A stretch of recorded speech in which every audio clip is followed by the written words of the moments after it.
హనుమంతుల వారు పదవిని తొందరగా ఇప్పించడంలో ఎలా దోహదపడతారంటే, ముద్రాధికారం కావాలంటే శనీశ్వరుడు అనుగ్రహం కావాలమ్మ.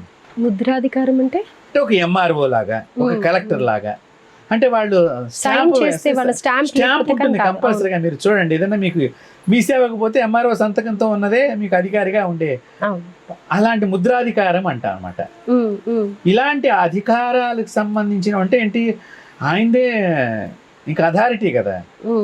సో అలాంటి అథారిటీస్కి సంబంధించినటువంటి విషయాల్లో ఉద్యోగాలు అంటే ఒక ఐఏఎస్గా కానీ, ఒక డీజీపీ ర్యాంక్లో ఉండేటువంటి పదవులు, ఒక కలెక్టర్గా కానీ, ఇలాంటి పదవులు కావాలనుకున్నటువంటి వారు కూడా ఇప్పుడు ఈ 41 రోజులు ఇదే దీక్షగా చేస్తూ గారెలు నైవేద్యం చెయ్యాలి.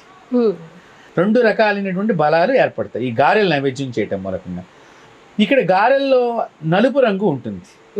శని ముద్రాధికారాన్ని ఇచ్చేటువంటి అధికారి. రాహువు మినుములకు అధిపతి. రాహు మాయగా ఉండి వచ్చే పదవిని పక్కకు జరిపించే అధికారం రాహువుకు ఉంటుంది. సో ఇక్కడ శని ఇద్దామనుకున్నా కానీ ఒక్కొక్కసారి మనకి దగ్గర దాకా తెప్పించి మనం కూడా కింద పడేస్తూ ఉంటాడు. ఈ ఇద్దరిని కూడా సమానంగా ఆగు అని చెప్పి పక్కకు నెట్టేసేంత శక్తి ఎవరికి ఉందంటే హనుమంతుల వారికి ఉన్నది.